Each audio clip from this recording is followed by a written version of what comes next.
Oke, assalamualaikum warahmatullahi wabarakatuh. Balik lagi bersama kami di Garis ID. Pada kesempatan kali ini kita akan melanjutkan pembahasan sebelumnya, yaitu terkait tata naskah. Namun pada video kali ini kita akan membahas secara spesifik terkait dengan pengendalian dokumen. Oke, jadi pengendalian dokumen ini salah satu aspek penting ya dalam perjalanan atau pelayanan di suatu instansi, khususnya di puskesmas atau rumah sakit, di mana pengendalian dokumen ini bertujuan agar segala dokumentasi yang ada atau yang dikeluarkan atau diterima oleh puskesmas itu dapat dipertanggungjawabkan gitu. Nggak butuh pengendalian yang menyeluruh. Gitu. Nah, untuk pengendalian dokumen ini diminta di standar akreditasi ya. Saya lupa antara bab 1 atau bab 5, antara di admin atau di mutu. Buat teman-teman yang masih belum memahami, semoga paparan yang kami lakukan pada video kali ini bisa sedikit mencerahkan atau minimal membuka mata pikiran teman-teman sehingga bisa lebih memahami lebih dalam mengenai pengendalian dokumen gitu. Contoh yang saya ambil itu adalah dari contoh Puskesmas Simpang Pesak, masih lanjutan dari video tata naskah di video sebelumnya, di mana saya kira di pengendalian dokumen di pedoman ini sudah sangat bagus gitu. Oke. Yang pertama adalah kita harus memahami prosedur pengendalian dokumen ini fungsinya apa sih gitu. Fungsinya itu di sini teman-teman. Agar terkendalinya kerahasiaan dokumen, proses perubahan, penerbitan, distribusi dan sirkulasi dokumen gitu. Inilah fungsi kenapa dokumen harus dikendalikan gitu. Tidak hanya di puskesmas, tapi di berbagai perusahaan ini sangat ketat teman-teman. Bagaimana dokumen yang masuk, bagaimana dokumen yang keluar, bagaimana dokumen yang bisa dipublish di ruang publik atau di masyarakat itu harus melewati prosedur pengendalian dokumen. Lalu langkah-langkahnya seperti apa sih? Oke, yang pertama adalah identifikasi penyusunan perubahan dokumen. Di mana ketika sudah diidentifikasi dokumen apa aja yang ada di kita, ini sudah efektif atau tidak. Oke, ini udah jelas lah ya. Yang kedua adalah penyusunan dokumen. Nah, penyusunan dokumen ini biasanya krusialnya itu di sini gitu. Jadi ada unit membuat SOP. Nah, SOP yang masih mentah ini kan butuh disahkan agar bisa menjadi legal gitu. Alurnya tuh gimana sih gitu. Silahkan teman-teman tentukan gitu. Siapa yang berhak mengesahkan SOP? Siapa yang berhak mereviewnya gitu. Oke, kalau di Puskesmas Simpang Pesak ini SOP mentah yang dibuat oleh unit itu diberikan kepada tim mutu gitu. Oke, SOP telah disusun oleh pelaksana unit kerja disampaikan ke tim mutu. Nah, fungsi tim mutu di sini itu apa? Yang pertama adalah memberikan tanggapan, mengoreksi atau memperbaiki dokumen. Jadi lebih ke review dokumennya. Lalu yang kedua, mengkoordinir proses pembuatan dokumen sehingga tidak terjadi duplikasi gitu. Krusial sekali teman-teman. Jadi ada unit rekam medis atau paling gampang unit ya rekam medis membuat SOP pengisian lengkap rekam medis secara lengkap gitu. Dia memberikan SOP itu. Ternyata pengisian rekam medis secara lengkap itu sudah dibuat di pelayanan umum gitu. Nah, fungsinya tim mutu itu adalah mengkoordinir agar tidak ada dokumen yang sama dengan dua nomor yang berbeda gitu. Tidak ada dokumen yang sama dari unit yang berbeda, mohon maaf gitu. Oke, penting nggak? Penting sekali gitu. Jangan sampai ada duplikasi atau tumpang tindih dokumen antar unit. Ini krusial sekali di sini. Lalu yang ketiga adalah melakukan cek ulang terhadap dokumen yang akan ditandatangani gitu. Jadi ada baiknya seluruh dokumen yang dibuat unit direview, dicek apakah ada duplikasi atau tidak, dan melakukan cek ulang sebelum kapus melakukan tanda tangan gitu. Jadi lebih ke fungsi filter ya teman-teman, review, koordinasi, dan filterisasi. Itu dia fungsi tim mutu. Lalu yang ketiga itu adalah pengesahan dokumen. Biasanya pengesahan dokumen itu oleh kepala puskesmas gitu. Jadi kalau melihat alurnya Puskesmas Simpang Pesak ini, jadi ada unit membuat SOP, diserahkan ke mutu mereview, merapikan, memperbaiki. Setelah oke semua, baru mutulah yang memberikan ke kepala puskesmas gitu. Jadi dokumen kontrolernya itu ada di mutu. Kalau di Puskesmas Simpang Pesak ini silakan diatur sesuai kebijakan masing-masing. Apakah mau di admin, tata usaha, kepegawaian, bebas. Yang enaknya aja teman-teman. Tapi contoh yang saya lihat saat ini adalah Puskesmas Simpang Pesak itu menggunakan tim mutu untuk penyusunan dokumen. Gitu. Saran saya sih bagusnya seperti ini, lebih ke mutu. Karena mutulah yang memang mereview segala hal yang ada di Puskesmas ya. Gitu. Lalu yang ketiga pengesahan dokumen, dokumen sudah disahkan. Lalu yang keempat adalah sosialisasi dokumen. Nah ini yang sering kali terlewat ya teman-teman. Jadi ketika ada SOP baru harus disosialisasikan gitu. Jangan sampai SOP jadi udah dikekep aja, di-keep aja oleh unit terkait. Pastikan ada SOP, ada sosialisasinya. Sosialisasinya pun sebenarnya nggak perlu besar-besar ya, nggak perlu bikin pertemuan seperti logbook atau pertemuan melibatkan semua, ya bisa di WhatsApp juga nggak apa-apa gitu, atau membuat desain-desain lebih simpel gitu agar sosialisasinya lebih mudah dilakukan, itu juga tidak masalah. Lalu yang 5 adalah pencatatan dokumen, distribusi dan penarikan dokumen. Nih, ini siapa yang melaksanakan? Itu adalah Kapus menunjuk salah satu anggota tim mutu sebagai pengendali dokumen gitu. Jadi kalau di Puskesmas Simpang Pesak, dokumen kontrolnya adalah anggota tim mutu. Itu kadang ada di puskesmas itu anggotanya lah tata usaha, itu juga tidak masalah gitu.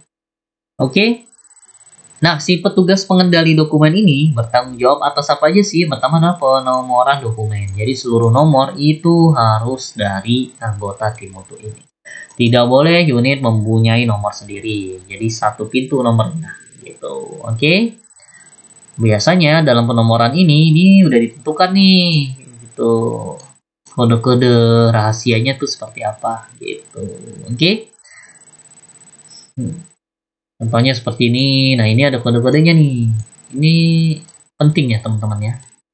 Jadi ada yang membedakan kalau RSP ini apa, PTP ini apa, PET ini apa, KK ini apa, SOP ini apa.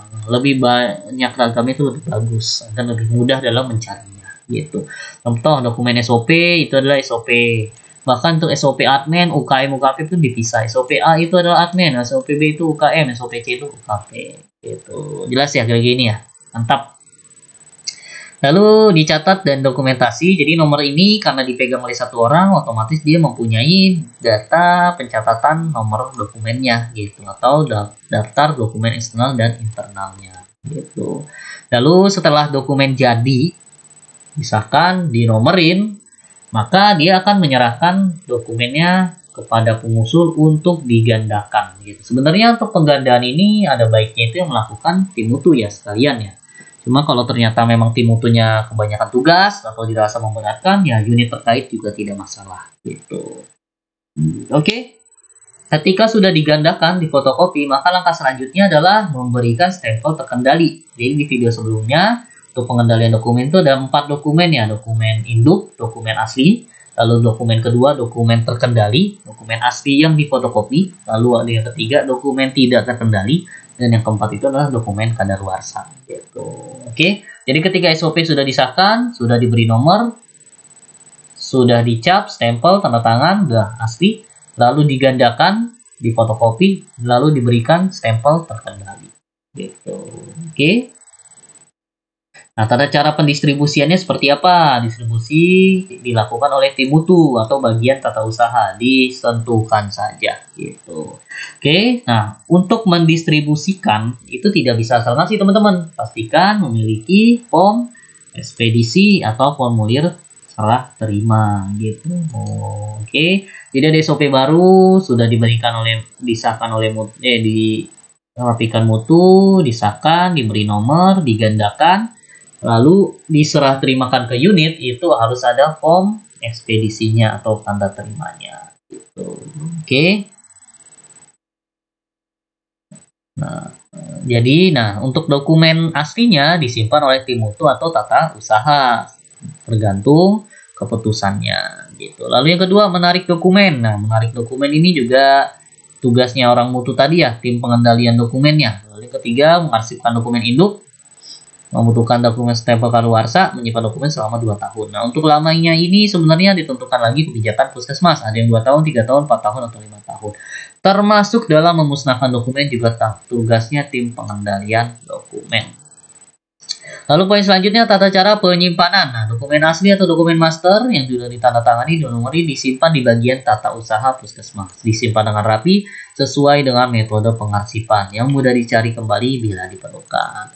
Oke, dokumen fotokopi yang terkendali tadi disimpan di masing-masing pelayanan gitu. Oke. Lalu yang ketujuh, penataan dokumen. Nah, penataan dokumen ini sebenarnya lebih ke arsipnya ya, arsip dokumennya. Misalnya dia ada bindex, isinya tuh seperti apa. Nah, ini diatur teman-teman. Mantep banget gitu. Dalam satu bindex yang diatur tuh ada apa aja? Kebijakan yang pertama, Renstra yang kedua, PTP yang ketiga, pedoman yang keempat, KK yang kelima, dan SOP yang keenam. Gitu. Mantap gak? Jelas ya? Lalu yang terakhir adalah revisi atau perubahan dokumen gitu. Jadi ternyata ada revisi. Jadi tadi SOP yang pertama disahkan, tiba-tiba 6 bulan kemudian ada revisi. Maka alurnya itu ya sama, diajukan ke unit, revisiannya diserahkan. Nah, setiap kali revisi silahkan dibilangin nih atau ditulis apa aja yang mengalami perubahan gitu. Nah, isi revisi atau perubahannya harus tercatat pada riwayat perubahan dokumen gitu. Tanggal terbit merupakan tanggal terbit dokumen terkini, sehingga nanti kalau teman-teman merevisi suatu SOP, mana ya contohnya ya. Jadi kayak gini nih. Nah, ini dia nih. Nah, nanti di nomor revisi adalah revisi 01. Jadi ketika dokumen ini baru, biasanya 00 nih. Jadi ketika ada revisi, nanti nomor dokumennya tetap sama biasanya ya. Cuma tahunnya yang berbeda. Nomor dokumennya tetap sama. Yang berbeda itulah nomor revisi dari 00 menjadi 01, tanggal terbit dari yang 2022 menjadi 2023. Itulah. Begitu juga halaman kalau nambah halaman. Nah, nanti histori perubahan inilah yang ditulis teman-teman. Biasanya ditulis itu yang terakhir sih. Gak usah banyak-banyak ya. Jadi rekaman yang terakhir aja yang ditulis di sini. Apa aja yang berubah gitu. Otomatis ketika ini udah ada revisi 01, disinilah akan ada revisi yang berubah. Tulisan. Revisi 02, di sini juga ada revisi yang berubah. Tapi ketika ini masih 00, di sini pasti kosong gitu. Oke, sebenarnya pengendalian dokumen sih seperti itu aja teman-teman, nggak ribet ya sebenarnya. Cuma ya mulai dari pengesahan, sosialisasi, pencatatan, penomoran, pencatatan lagi, penyerahan, pendistribusian, gitu, penyimpanan, penataan, revisi. Gitu aja sih sebenarnya mah tugas pengendalian dokumen. Yang terakhir itu rekan implementasi. Ini sebenarnya dilakukan oleh unit masing-masing gitu. Gimana? Jelas ya untuk pengendalian dokumen. Kalau nggak salah di sini tuh diminta deh pengendalian dokumen kayak gitu. Nah iya kan, benar kan? Pedoman tanah mengatur antara lain pengendalian dokumen. Makanya kalau teman-teman menggunakan format tata naskah UPT Puskesmas Simpang Pesak, form EP ini sudah bisa teman-teman jawab loh gitu. Dari mulai penyusunan sampai perubahan itu ada semua di sana. Gitu. Oke, kalau kita lihat EP-nya dilakukan pengendalian, nah ini pasti sudah jalan sih. Pedoman tata naskah, kebijakan, ya itu kalau teman-teman ikutin yang ada di sini semua aja itu pasti sudah berhasil menjawabnya. Bisa dapat poin 10. Gitu. Oke, mungkin dari saya sekian, semoga mencerahkan ya. Intinya pengendalian dokumen ini nggak susah sih. Yang penting ada tim terkait yang memang mengurusinya gitu. Silakan ajukan kepada kepala puskesmas untuk menunjuk siapa tim pengendalian dokumen di puskesmas Anda gitu. Kalau timnya adalah tim dari mutu, tentukan. Kalau timnya dari admin, tentukan. Nah, pasti job desk-nya tim pengendalian dokumen tadi itu meliputi apa aja, meliputi review segala naskah yang masuk, lalu penomoran, pengesahan, lalu penyerahan, lalu pendistribusian, gitu. Hingga penarikan, pemusnahan. Nah, itu job desk-nya lumayan banyak sehingga dibutuhkan memang unit, bukan unit sih, tim khusus pengendali dokumen yang ada di puskesmas. Mungkin dari saya sekian, terima kasih atas kesempatannya. Selamat pagi, assalamualaikum warahmatullahi wabarakatuh.